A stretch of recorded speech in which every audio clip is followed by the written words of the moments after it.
Are we ready? Yes. We ready to party? Oh, All woo. right. Let's get this panel started. So, if you haven't already, please go ahead and mute your microphone. I think everybody's done that already, which is awesome. Katarina, if it's okay with you, I'll just do the privacy notice and the Google Meet just so everybody's in the clear. Great. So everyone, just so that all of you know, we are recording this panel for those that are unable to attend. And the second thing is we are using a platform called Google Meet. If you look at the bottom of your screen, you will see a few buttons. On the lower right-hand corner, there's a button that says Turn on Caption. Click it to make this conference accessible. And with that said, let's get started and introduce ourselves. Feel free to introduce yourself in the chat, which will be, if you are on your desktop, it will be on the on the upper right hand corner. There is a feature right there that says chat. So if you're interested in just like meeting other people, go ahead and introduce yourself there. For myself, my name is Mariela Paulino. I am the founder of Project Hearing. Uh, Profile that I started on Instagram when I got tired of all the inspirational porn around disability. I wanted to talk about my challenges, the realities of being a person with a hearing disability, and I use a cochlear implant. And my colleague Katarina. Hi everyone, I'm Catarina Rivera and I started Blindish Latina a few months ago because I also have a disability. I have Usher syndrome, which has hearing loss and vision loss. And I really wanted to share about my experience as a professional disabled Latina woman and just spread awareness about what was going on, what I want other people to learn, and also build community with by increasing representation in the disability space as well. So together, Mariela and I started Chicas Talk Disability, which you're here for today. We're very grateful and thankful to have you, all of you here today. What is Chicas Talk Disability? It is a bi-weekly conversation on disability from the perspective of two disabled Latina women covering different topics and creating a space for community building and group dialogue. Every week we tackle, every other week actually, we tackle different topics, and today we have a very, very important topic. Before we get into that, we want to set the ground rules. So Mariela, you're on mute.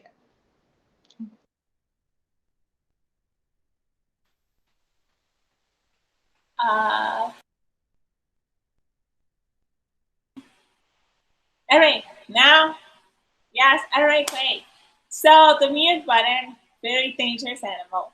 So make sure that you mute yourself if you're not speaking. Obviously, we're going to have 4 panelists today. So they will be the people that will be on mute. If you have any questions, concerns, try to mention them in the chat box. Second ground rule is be respectful. If somebody says something that you don't agree with or that seems a little bit off, either mention it in the chat or send Katarina and I an email. Also, very important, and just to reiterate, these are the personal opinions of people. We're trying to create our own perspectives to this. So try to be respectful and understanding of other people's realities. And then finally, we encourage the people to share their experiences and be authentic and be their true selves and talk about what is real for them. Feel free to join the conversation in the chat. And the most important thing for all of us here is that we're not really experts. This is just, again, an opportunity for all of us to talk about our own individual experiences. With that said, again, introduce yourself into the chat. Katarina and I will be monitoring that and chatting up with all of you. So next, we have our first topic. Katarina.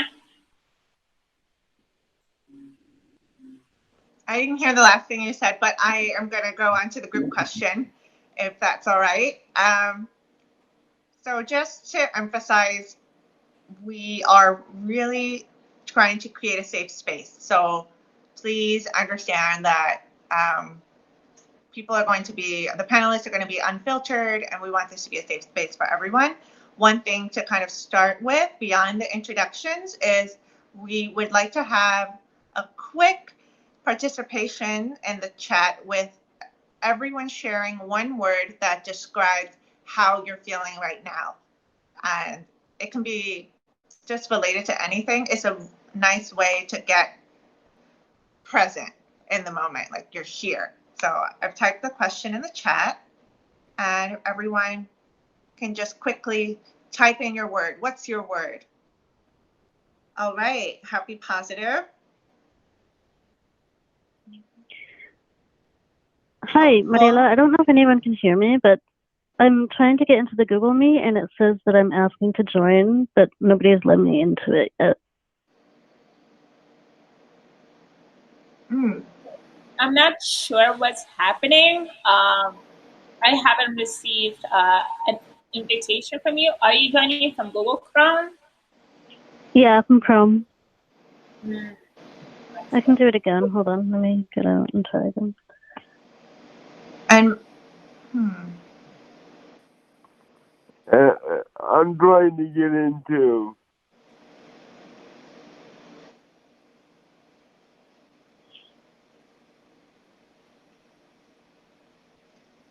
Yeah, it says asking to join. You'll join the call when someone lets you in. Yeah, I can't get in either. Okay, thank you for letting us know. Let's try to troubleshoot that, because that means that other people are having the same problem. Mariela, are you signed in as the same account that created the event? It should. I'm not sure why some people would have an issue and other people are able to access. Let me try. I'm also having an issue. So we can listen in this way, but we can't chat. No, I got in with my cell phone, but I can't get in on my computer. Yeah, same. Okay, we're going to work on that. We're definitely going to work on that, because we want everybody to be able to participate in the chat and have the full functionality. Just go ahead and take charge. I'm going to try to restart my browser, see if that changes anything. Okay, remember the other time, I think you also signed off and on, like there were a few things that you tried that seemed to kind of reboot everything. So yes, I will go ahead. Go lead. Teamwork makes the dream work. I'll be right back. No, it may be because my email, I registered with a different email. Then, oh, yeah, that's probably it. Well, okay, so we're going to try a few things and we'll see how that goes. So thank you for letting us know about the issue. So I'm going to go back to the chat for now. We have some other words: inspired, ready and excited, fine, tired but reasonably hopeful, excited, exhausted but ready, and ready. So thank you so much, all of you, for sharing your words. I see we have some more people joining. It's wonderful. So everyone is sharing one word about how they're feeling in this moment. And as you're joining, I'm muting anybody that's unmuted so that we can have good sound quality for.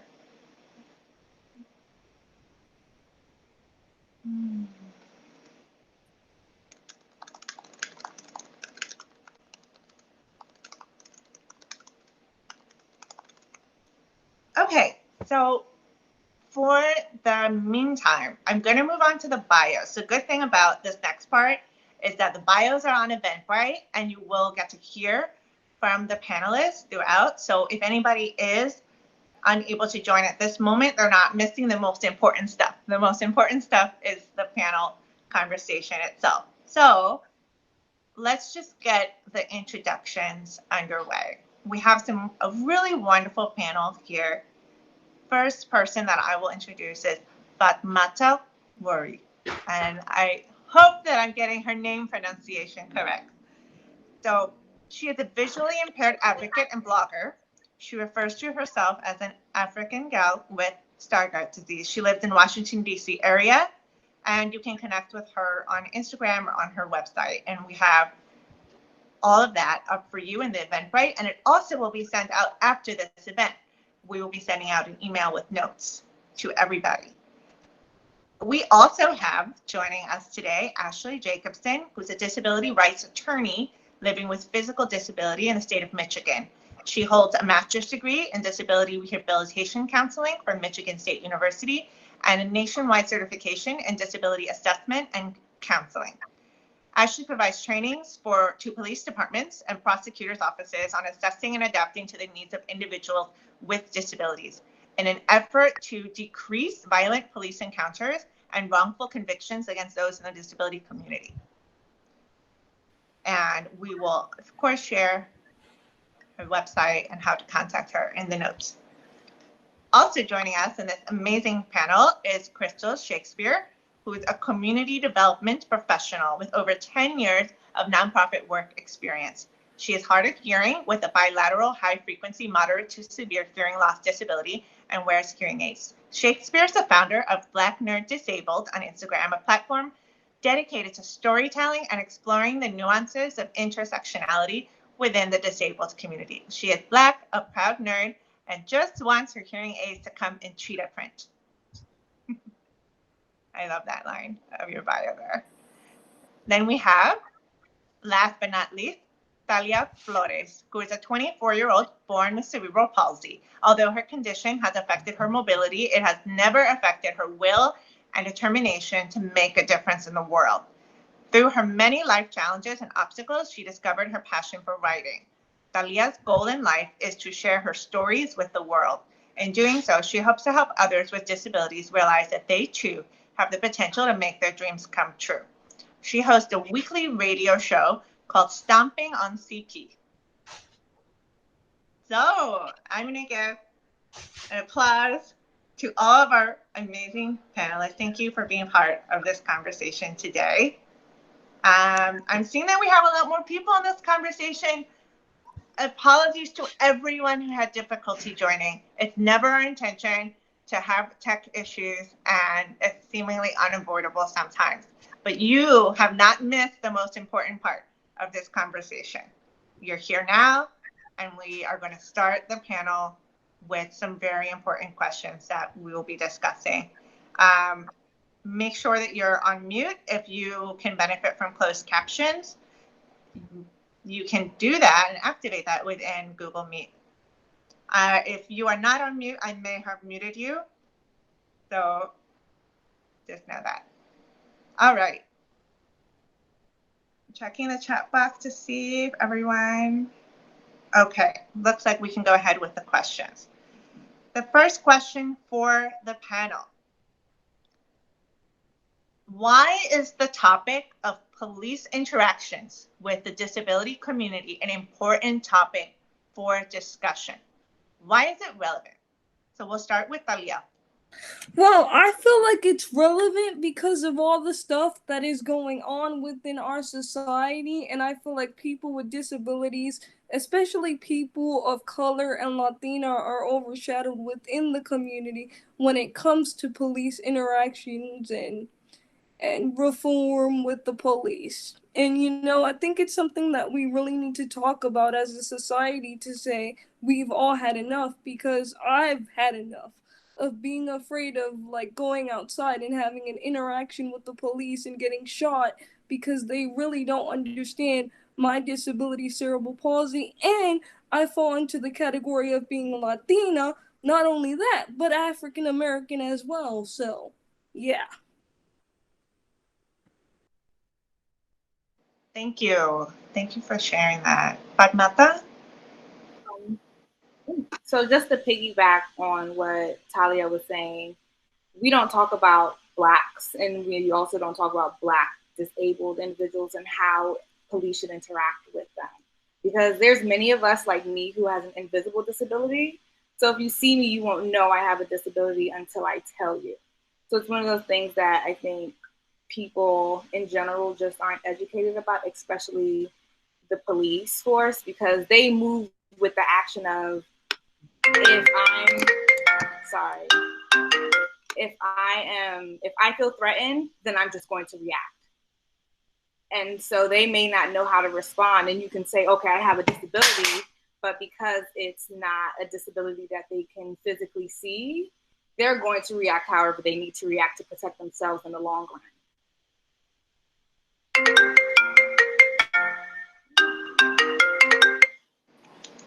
Whose phone is ringing? Shakespeare? All right, Shakespeare, you may want to mute your phone. No. Shakespeare's next to answer this question. I'll double check my cell phone anyway, Hello. Yes, this is a great question about why the topic of police interactions within the disabled community is an important topic. I kind of break it out into 3 categories. First and foremost, disabilities, especially mental disabilities, I've seen in the news and media brought up as a reason to justify police actions or arrests. So whether you like it or not, it's been used in the media, it's been used by police saying, oh, this person may have had a mental disability or a certain disability. It's been used by mainstream media. So whether you want to acknowledge it or not, they're using the words and they're using that narrative with for the disabled community and justifying their actions. I also think it's a very important topic because there's a lack of understanding within the police force about disabilities and how to interact and support those who have disabilities for a positive outcome. Like my fellow panelists have said, police nowadays, they see you, they make snap judgments in 2 seconds and they react. And depending on your intersectionality, it could be a positive or negative outcome, right? So the lack of understanding within the police force, especially when it comes to disabilities, can be really have real consequences on our body within the disability community. And overall, learned biases have real consequences within the disability community, whether it's in the form of silencing our voices or being used as a justification for our treatment by the able-bodied community, or possibly being seen as not useful enough by society because of our preconceived capitalistic notions of if you're not able-bodied equals you're not useful, you're not producing. So that means I can put you on the bottom of the totem pole and kind of eliminate you or silence you in a way where it won't be seen as catastrophic if you were an able-bodied person. That's it. Thank you so much. That really sets up the context of like, why are we even here today? And I kind of know that people here today care about this topic, but we really have to be explicit and call it out. I'm especially struck by this idea of like non-compliance that could easily come up. The police feel like you're not responding to their instructions and assuming a negative assumption related to that, whereas there could be a perfectly reasonable reason, related to disability. Apologies for that noise. Okay, Mariela, you want to handle the next question? Yeah, so thank you to the 3 of you. You've already set the stage for being authentic in this conversation. So my next question for the panelists are, have you had any personal experience or have there been specific police interactions that have stuck with you that you want to share with us today? And can you tell us a little bit about what happened in those interactions? So let me put the question. So Ashley, I believe you volunteered to start first, so feel free. All right, thank you. So I kind of approach this topic in a different way. I'm white, so I'm obviously a big recipient of white privilege, but I, prior to becoming a lawyer, worked as a therapist for people with disabilities. That's what my master's degree is in and what my counseling certification is in. And I had a series of events where the police were catastrophically mishandling and inappropriately assessing situations involving people with disability. So I had a client, and I have to be careful to not violate confidentiality, but what I can say is I had a client who called the police for help after my client had been mugged. And when the police arrived, they misinterpreted symptoms of disability to be symptoms of intoxication. And so they actually wound up arresting my client, who called the police to help this person. And so that really kind of lit a fire under me, and it's what led to me going to law school and serving the disability community in this way. And it's something that we see all the time in the news. Unfortunately, many people haven't been really talking about this problem. And so I'm really grateful that we're having these discussions, because I've seen police officers question people without their legal guardians. I've seen them arrest people for misinterpreting other disabilities, communication disorders, arrest people for not following orders due to a hearing disability, arrest people for suspected DUI when the sobriety test wasn't accessible for the person's physical disability. And so these conversations are really important.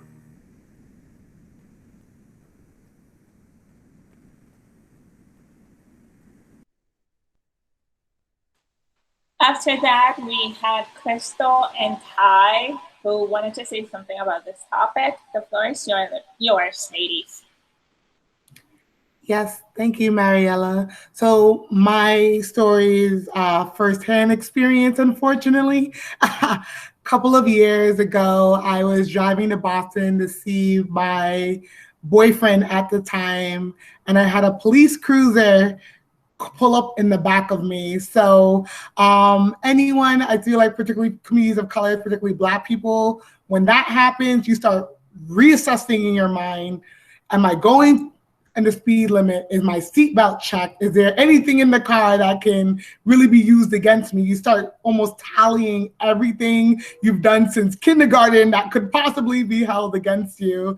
And when they were in the back of me, there were no sounds, there were no sirens at first. I was in the fast lane.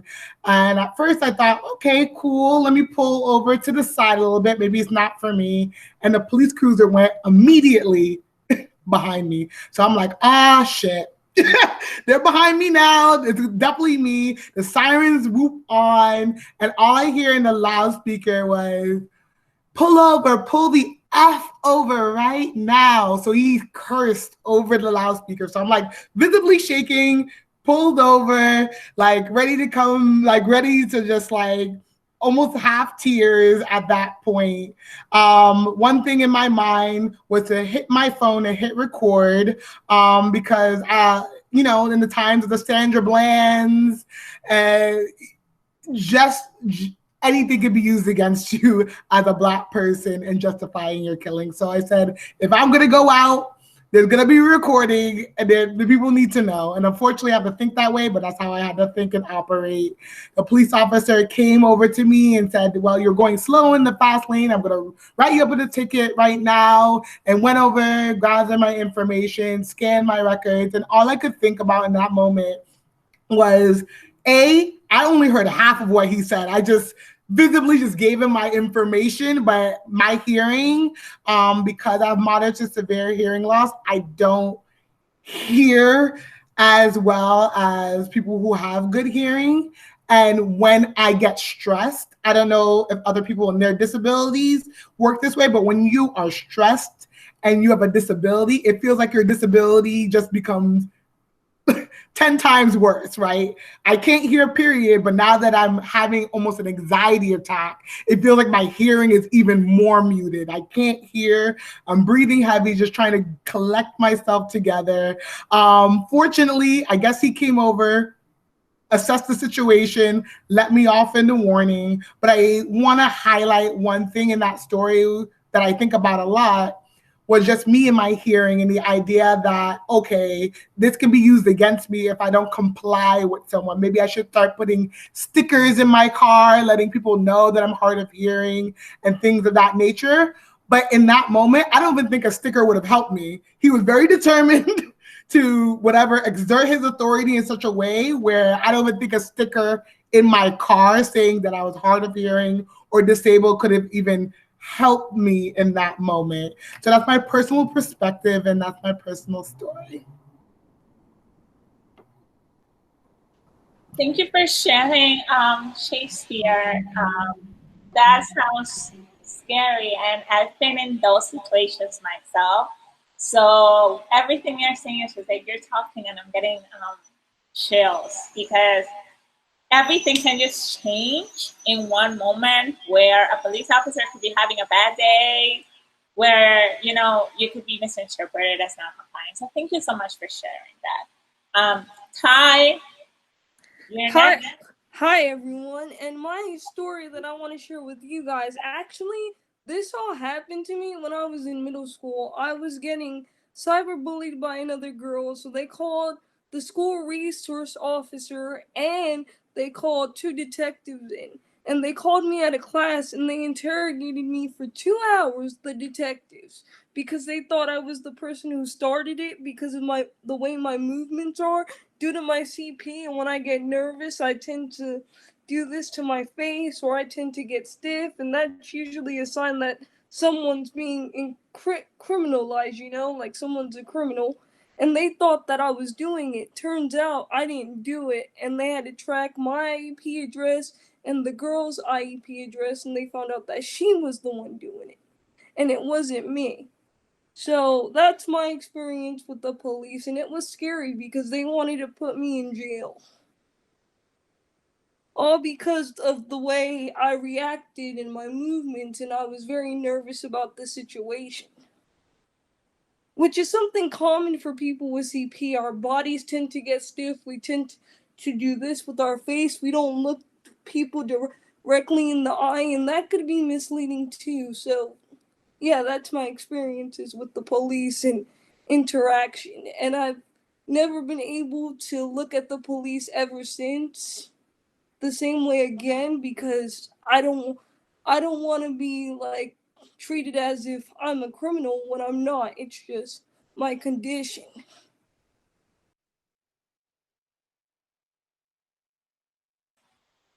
That have you guys seen the latest the Joker movie? All of you saw it? What? Katarina, what's up? You haven't seen the Joker movie? What? But one of the scenes that happens in the latest Joker movie is that the main character, the Joker, he has a disability where he will randomly start laughing. And then there's one particular scene where he is in police custody and somebody asks him a question, and then he starts laughing uncontrollably. And so the police officer in that scenario just gets angrier. And I was like, the man has a disability, like, chill. So, yes, I've seen that up front in real life. So, thank you for sharing that, Ty. Katarina, next question is yours.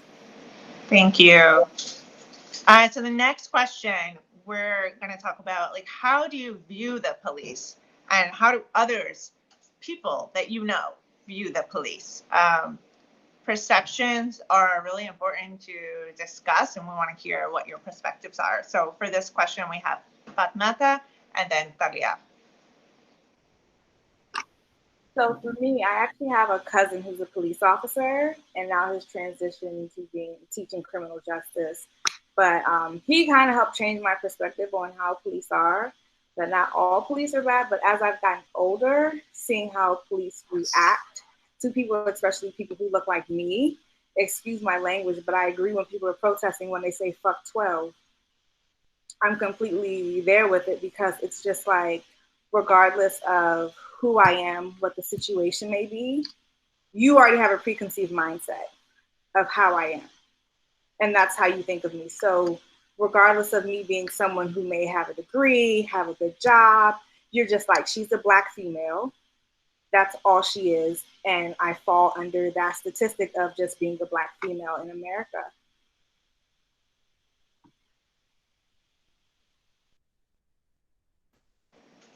Yeah, that's very powerful. I feel like there's so many powerful statements that I just want to capture that you all are sharing today.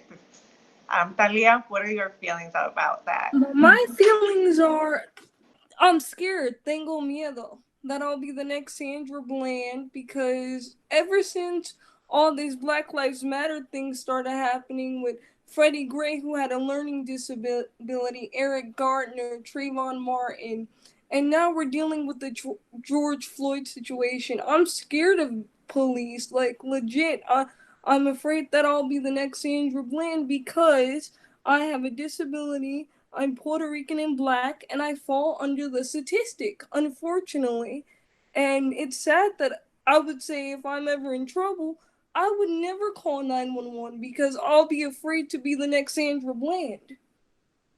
So, with that being said, that's how I feel. I know there's some good cops out there, but the majority of what's going on in the news media and the lack of representation and awareness toward American citizens with disabilities, I'm scared. So that's all I have to say about that. Yeah, I think that your comments really capture what a lot of people are feeling, and that's why we're here today, because there's a lot of people that don't feel comfortable that are feeling like the police will help them, especially with disabilities. So the next question really ties into the challenges and the recommendations that we can move forward with. Mariela? All right. So my next question to the panelists is, what are some specific challenges with police interaction? And we've touched upon this, but I want us to be very explicit.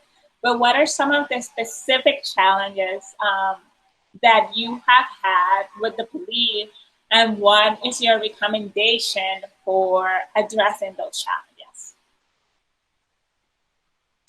Ty, I have you here as the suggested first speaker for this question. And then we have Ashley. If anybody wants to add to that, feel free to do so. So Ty? Sure, I'll take it over. Well, my suggestion would be to law enforcement is when you go in for your police training, you should be required to take a class on how to interact with people with disabilities. You should be required to take a class on people with disabilities, just like the special ed teachers have to do it if they want to become that, or the special ed students, or a physical therapist. It should be mandatory. Another thing that I say would be helpful is if us citizens fight, especially for those with driver's licenses, to have on our licenses the type of disability that we have. So when a cop pulls us over, he can say, oh, well, she has cerebral palsy. This is her symptoms. So now I know what to look for. And on top of that, I studied that in college. Maybe go to a United Cerebral Palsy where they could see people one-on-one, work with adults, work with children, because all this stuff needs to end. I shouldn't be afraid of the police because I'm Black, Latina, and disabled. This all needs to come to an end. Disabled lives matter. Yes, Ty. I think like the biggest thing that we need right now is really exposure, is training, is awareness.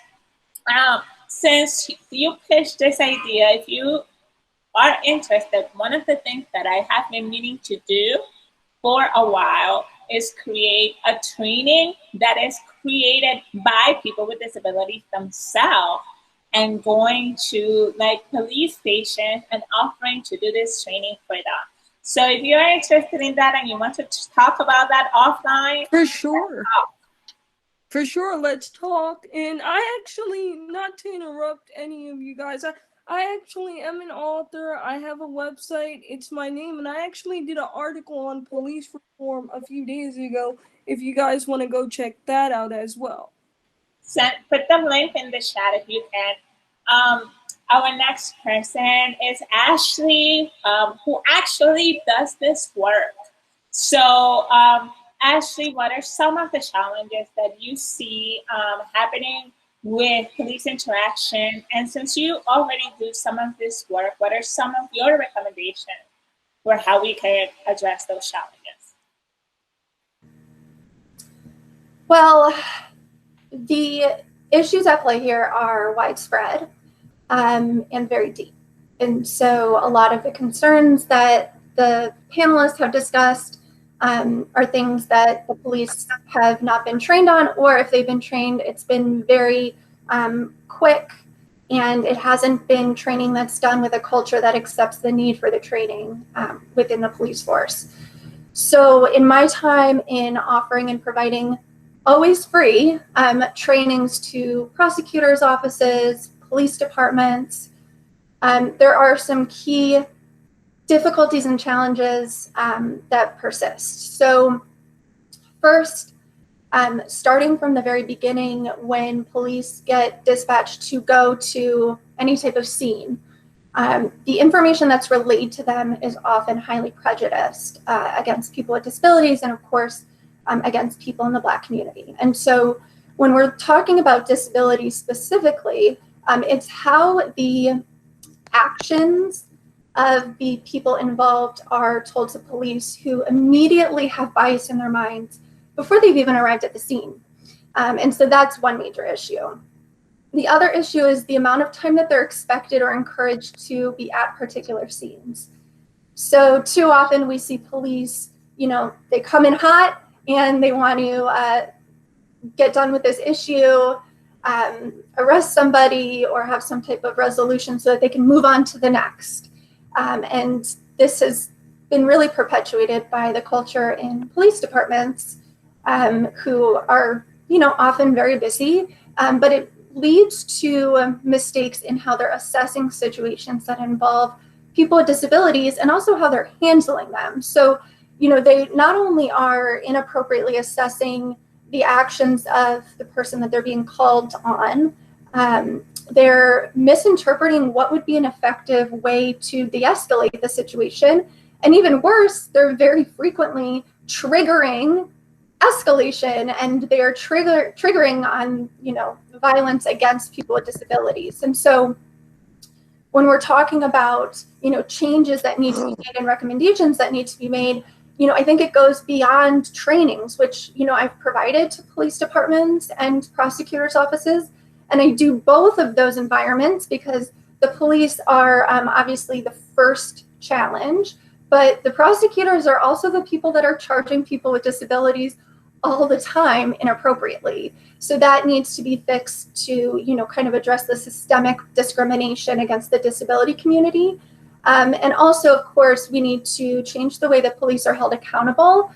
With different disability rights laws, there is some room for legal accountability against police. And so that's one positive, but there needs to be more support and advocacy on that issue, and also how police are hired. Police who perpetuate and participate in police brutality aren't qualified to be police officers. So we need to make sure that that doesn't happen. Powerful. I love it. Thank you so much, Ashley, for sharing all of these resources. I have to ask, would people be able to find a lot of the information that you've talked about if they visit your website? Like, how can people find more information if they need guidance?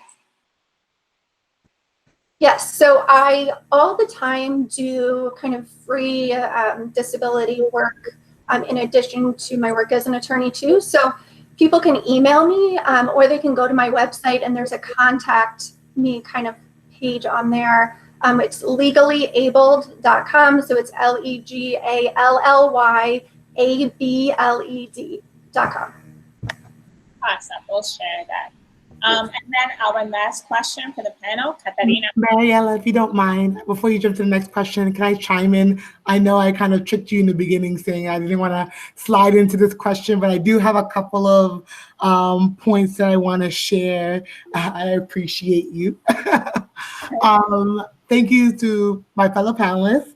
And I just want to quickly say, when it comes to this topic about what challenges or what recommendations, I'm a big fan of reallocating funds back into community services. So a lot of people, I've always been like a math person. I've always been a person where I see a problem and I'm like trying to figure out, I don't want this problem to even exist. So how do I try my best to go up the pipeline to figure out why the symptoms are resulting in our communities right now, right?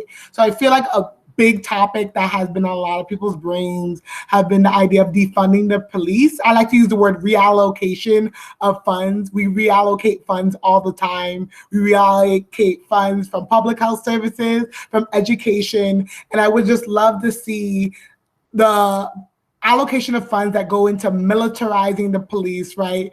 Giving them these huge budgets and them turning around and really, it is targeting certain communities. Let's take some of those funds and invest it in things that we know that can benefit the community, that can help the community, like dealing with homelessness, public health, talking about domestic abuse and prevention programs, investing in youth programs. My biggest thing with COVID-19 that I get so nervous about is the loss of jobs for so many young people. So in my head, what are the young people gonna do to just have fun, to de-stress, to learn, instead of, being out and about in their neighborhood just looking for something to do, and then the wrong police officer just crosses their path, right?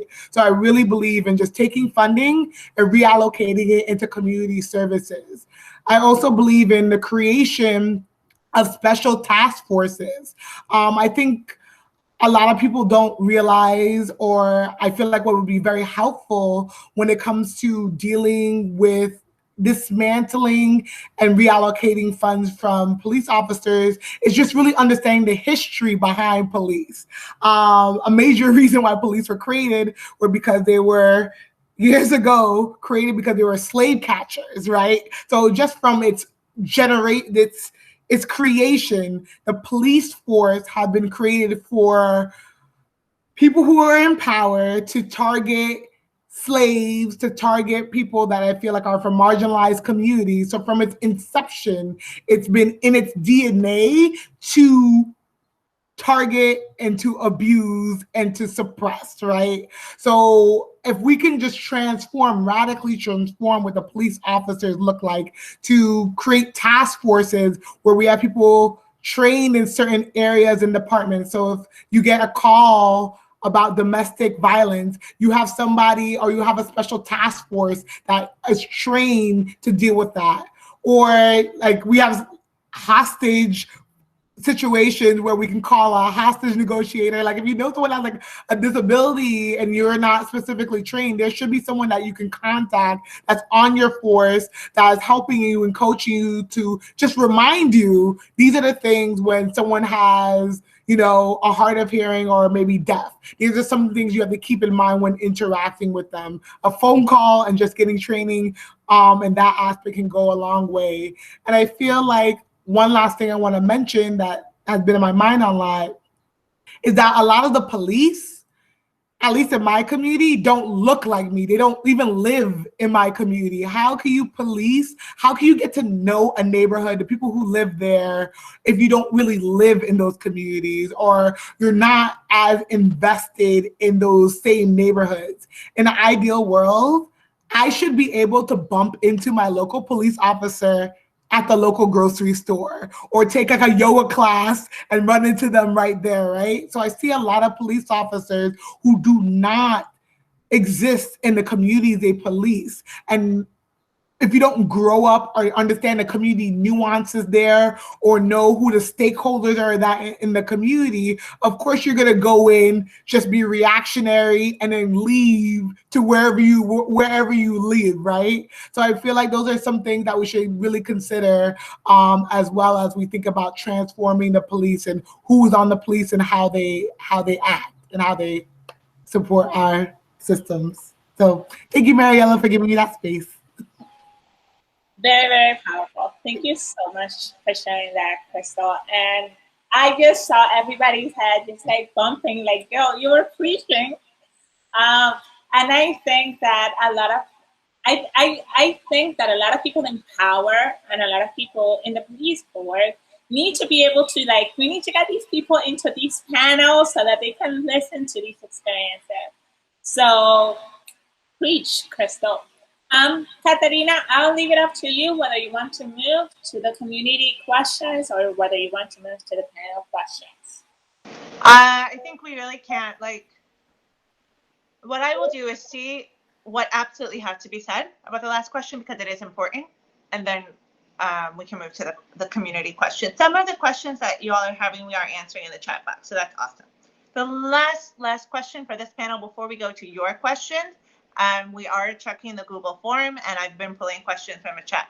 The last question is, let's talk about the intersectionality of identities. It has been mentioned already in this conversation, but we particularly now want to focus on the disabled Black community, tying into our conversation from last time on allyship with the Black community. So look, what are your thoughts on the intersection of multiple identities and what does it mean in terms of police interactions? We'll start with Crystal and then go to Fatmata.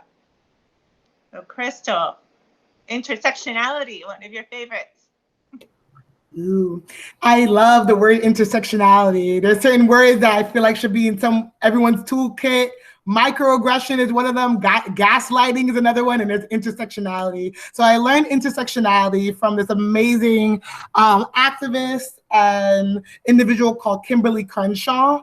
Intersectionality was a term that she coined to describe the special discrimination that Black women faced in the workforce. So how the story goes is that she realized that Black women weren't getting jobs at a certain organization. She noticed that the Black men were getting jobs in labor and the white women were getting jobs in secretarial work. But as a Black woman, I am not going to be placed in labor, so I don't get that job. And since I'm Black, I don't get to be a secretary. So they have been ousted out or discriminated against from both positions and not getting a job. So that's where intersectionality comes from, the idea that you have different identities that can intersect in certain environments that can highlight and compound oppression for you. So for example, for me, interacting with the police officers, yeah, I'm disabled, but I'm also Black. I'm also a woman. So there's this idea that, okay, she's easier to take down. And that's another thing that doesn't get highlighted a lot with like the Sandra Bland's and the Breonna Taylors, the targeting of women, Black women within the space. So I feel like intersectionality in general is something that we have to keep an eye on, because the more intersections that cross over, the more opportunities that can arise for compounding discrimination. You can have the identity of being undocumented, the identity of being disabled, the identity of being like a non-native English speaker. It's another way that you can navigate it, right? So I feel like for me, when it comes to interacting with the police officers and my intersectionality, I go first and foremost from the news and everything like that in my Blackness. Since I am hard of hearing and I wear hearing aids and not really easily visible, I know whatever I interact first, someone looks me up and down, they just see a Black person. If I'm jogging in broad daylight. If I am just trying to go to the grocery store at night, I know that's the first thing that they're going to see and they're going to react against. And then when they start calling me out or try to get me to comply, if I don't hear them properly or I react in a way that they don't like, they being police officers because I didn't hear them appropriately, that's another way my intersectionality of being disabled now comes. So it's not enough that, hey, here's this Black person who's going to be a target for me now. Oh, she's not complying with me. I'm getting angry now because she's not complying. Why won't she listen? Is she being willfully disobedient? Now I have to exert my authority even more. And I'm like, yo, I'm trying to hear you, but now that you are in your feelings about me because I'm not listening, you have preconceived notions in your mind because I'm Black. Those are certain intersectionalities that can increase the odds of me being a target and being taken down. Intersectionality is real in that regard, and it can compound in really strong oppressive forces because of the way things have intersected in those moments with police officers. Thank you for breaking that down so clearly. I think we already got a lot of great comments that people really understood intersectionality and how you broke it down. And just thank you for those words. Padmata? Well, you said a lot, which is what, a lot of what I agree with. As we wake up in the morning, being a Black woman, as soon as you wake up and you walk out that door, you're at a disadvantage because you're Black, you're a woman, and you're disabled. And so it's just like being Black, as soon as you step outside of this door, you're on the defense. Like you have this wall up because you're just like, you never know what can happen at any time. And I know I face intersectionality at work. That's where I've pretty much faced it a lot because it's like I have to prove myself to individuals that I'm working with because everyone has a preconceived mindset of how they view people. So it's like I have to put in extra effort to prove that I'm on the same level playing field as you. And there is no difference.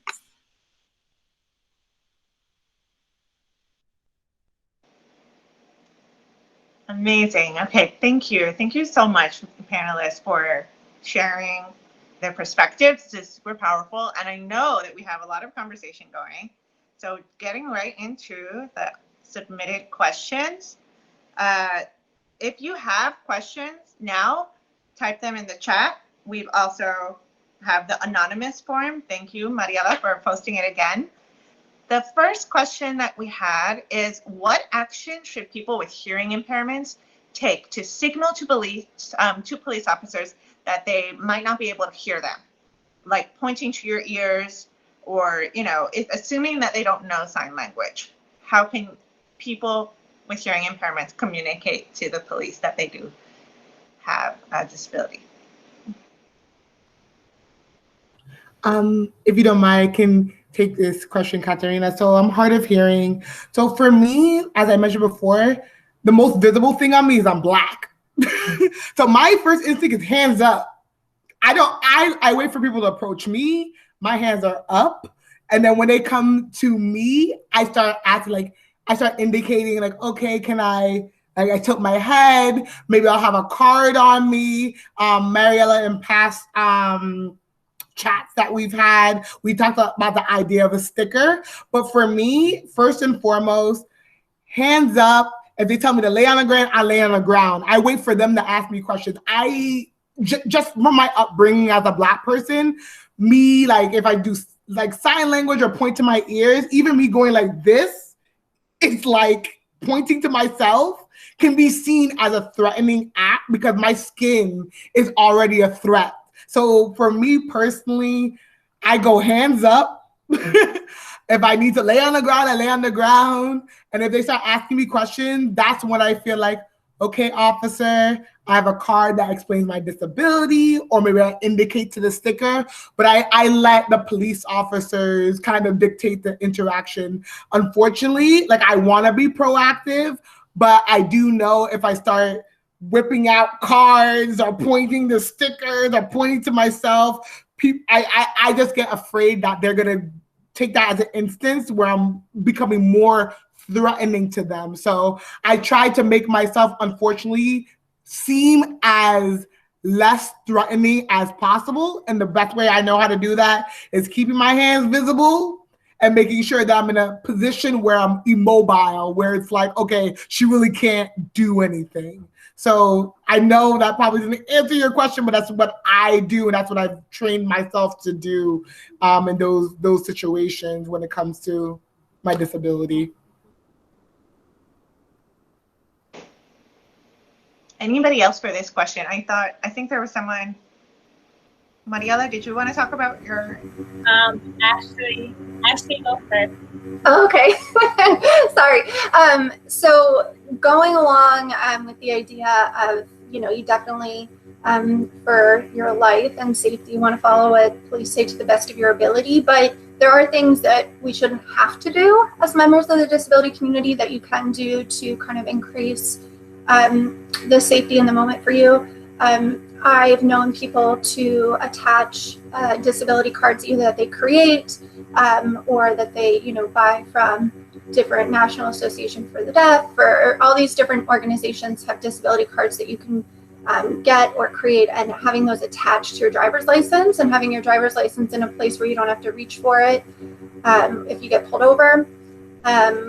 Also, thinking about how you're going to feel in that moment of crisis where you're really anxious, you're getting pulled over, especially if you're a Black individual, you have, very valid fears that you are probably facing in that moment. So you want to practice how you're going to respond in that incident prior to you being subject to being pulled over by police. So practice, make sure you have a disability card attached to your license. I've even seen people fix them with duct tape to the steering wheel of their cars. And, however you can adapt your disability needs to your situation is important, because you want to make sure that it's something that's easy, quick, accessible for you in that moment. But I also recommend, if possible, again, you shouldn't have to do any of this, but I've done this for myself, and I know others have as well. Having documentation from a doctor or specialist in the vehicle with you, again, where it's easily accessible. Too often people in the disability community are disregarded as lacking credibility by police officers. And so if you have evidence to back up what you're saying, that can sometimes help. Now, keep in mind, sometimes officers are going to violate your rights. And so, it's important to not blame yourself if the situation does happen, because it's not your fault, it's the officer's fault. And keep in mind that if you get pulled over, if you get stopped on the street, anytime an officer stops to talk to you, detains you in any way, arrests you, when you get taken to jail, when you're in court, your disability rights apply in all of those environments. So you have rights to reasonable accommodations and things like that. So you want to be as prepared as possible while knowing if the situation goes south, it's not your fault. And there are ways that you can approach that, with an attorney at a later date. Thank you for that, Ashley. So one of the things how I actually got started with project hearing, some of you may have already heard this story before. I apologize for those of you that have heard it before. But for those of you that haven't heard it before, I actually started my career in accessibility in Virginia. So in Virginia, if you are speeding, you will get pulled over. It is a fact of life. You will get pulled over in Virginia. And so when the officer pulled me over, he was giving commands over the loudspeaker. Things like, ma'am, turn off your vehicle, whatever it was that he was saying.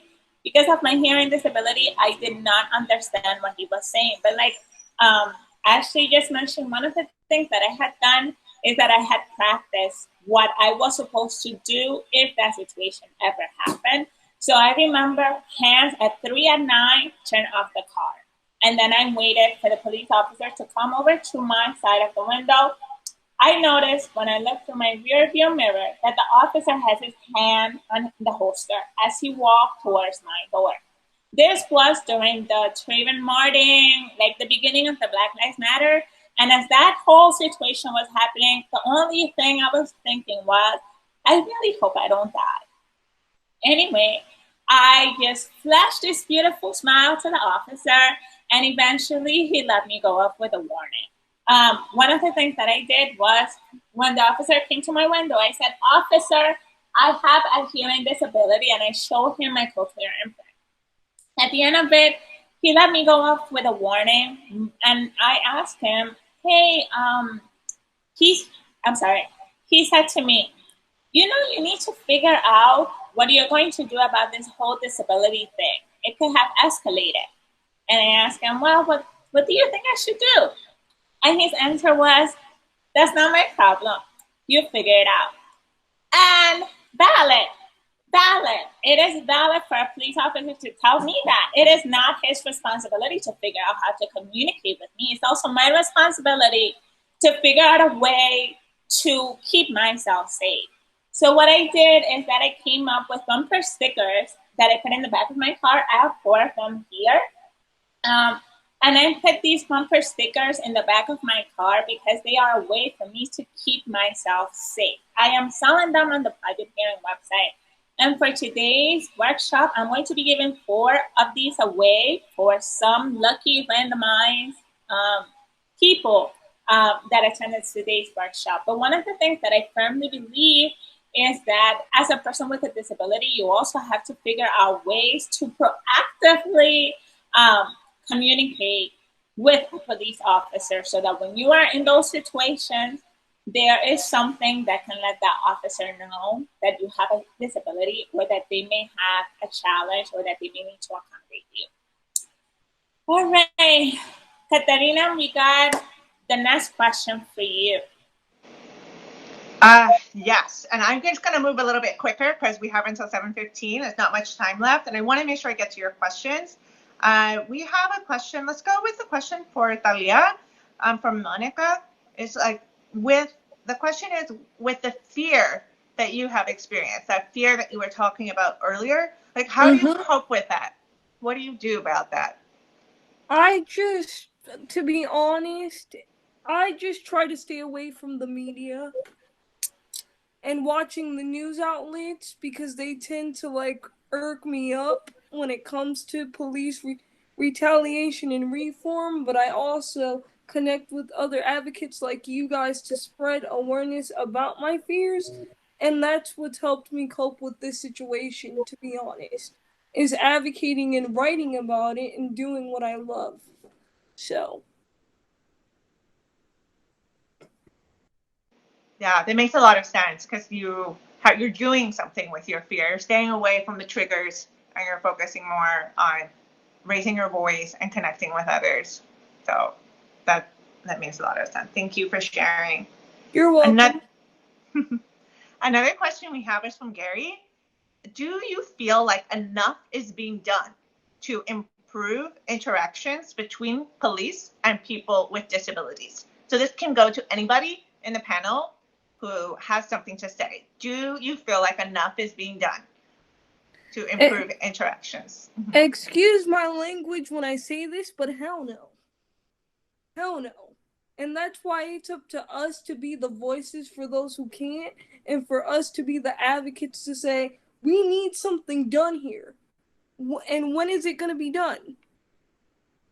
So, that's my opinion. I agree. Nothing is being done. Especially like for me being in the tech space, I look at disability and accessibility and all that is looked at the end. And it's not looked at until somebody's like, oh, I need this done or I need something. That's when it's looked at. And it should never be looked at, because if we're going with this whole, we're going to be inclusive, and many companies are doing this, I'll be inclusive 2020, then individuals with disabilities should be thought about at the forefront. We shouldn't think about disabilities until something happens to somebody.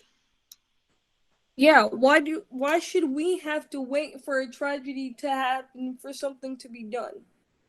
So I agree with you there. to chime in, I want to chime in a little bit, Crystal here.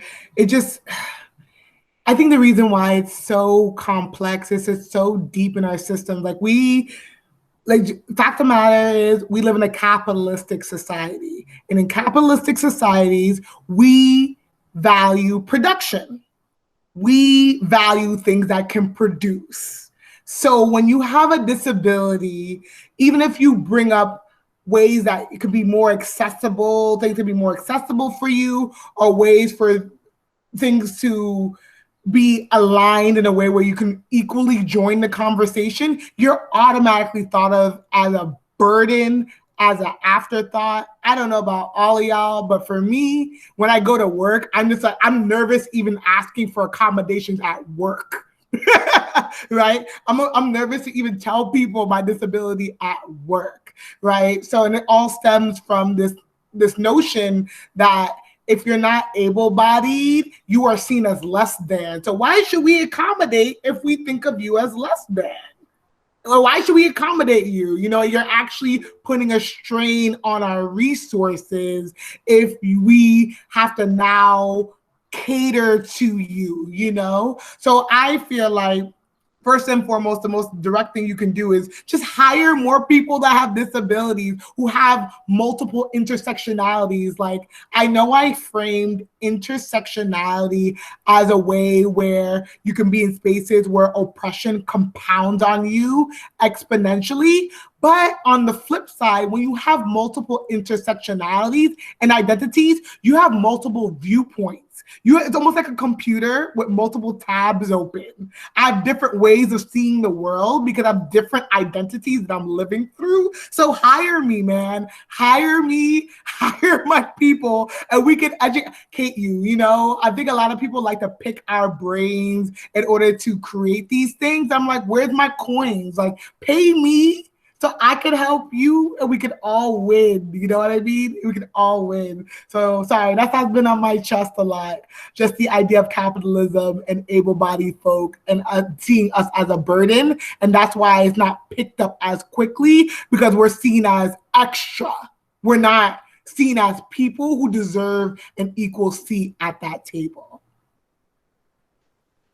Thank you. I want to just answer that, Crystal. That I don't know if anyone knows this, but did you know that tools like email and text message were actually created exclusively for people with disabilities? In fact, the email, as we know it, the father of the internet, he actually created email because his wife has a hearing disability and she was about to get a cochlear implant. And so she was having trouble connecting with her doctors independently. Oh my God, I can't remember the name of this guy right now. But the person who created email so that his wife could communicate with her doctors. I'll be sending the backstory to email afterwards in the notes, but it's fascinating just how having diversity in teams can create so much incredible technology that helps everyone. So, Katarina, I think we should. Do you want to do one last question or do we close out?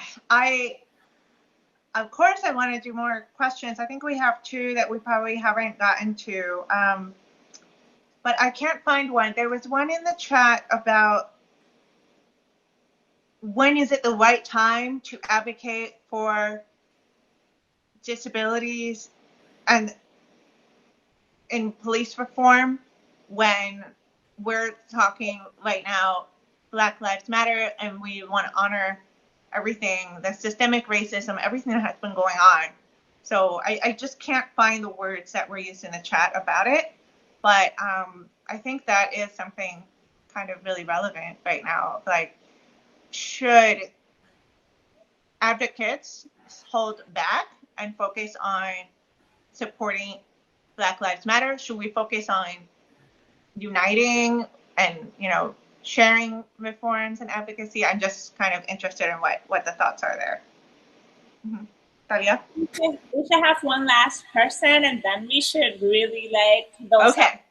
Perfect. So Ty, you were like ready to jump on that, so I will let you close out. I think we should all.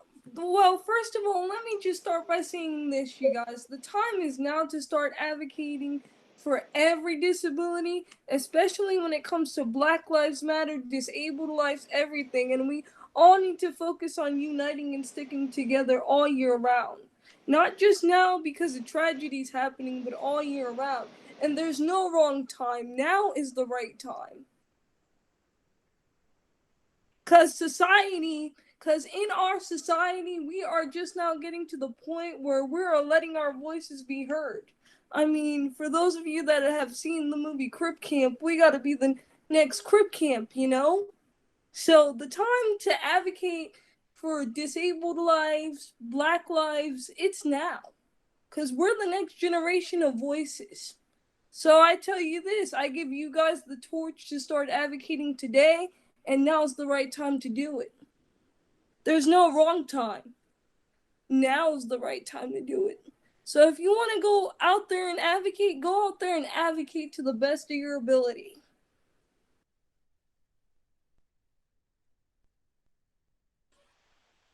That is powerful.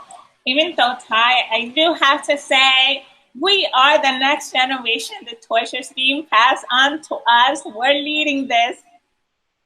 All right, go for it. Amen. Amen. And I just want to say thank you for inviting me to be on this panel. It was a blessing to be here, and I already consider you guys family, and I love you all. I really want to, all of us, before we close out, we need to give a huge shout out to Katarina, because Katarina was the one that did a lot of the heavy lifting for this panel. She reached out to people, organized everything. So we're super grateful for her. Katarina, you are amazing, and I'm so happy I met you on Instagram. All right. So everyone else, I'm going to share our handles on the chat. Feel free to follow us. It has been so awesome to talk to all of you today. I've learned so much, and I will see you in 2 weeks. Katarina, is there something you want to say?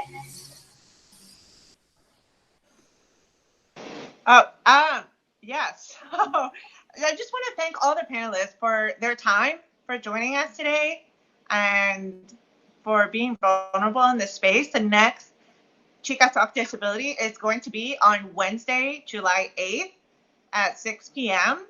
And the topic is going to be about the cost of being disabled, the monetary cost and the mental health cost.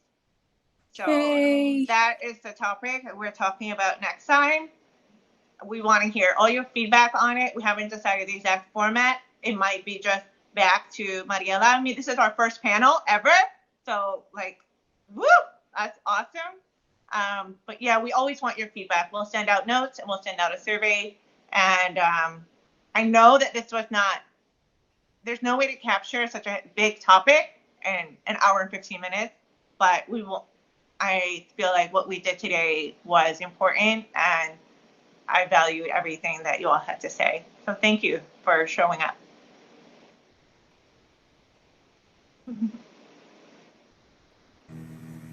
Thank you. Bye, guys.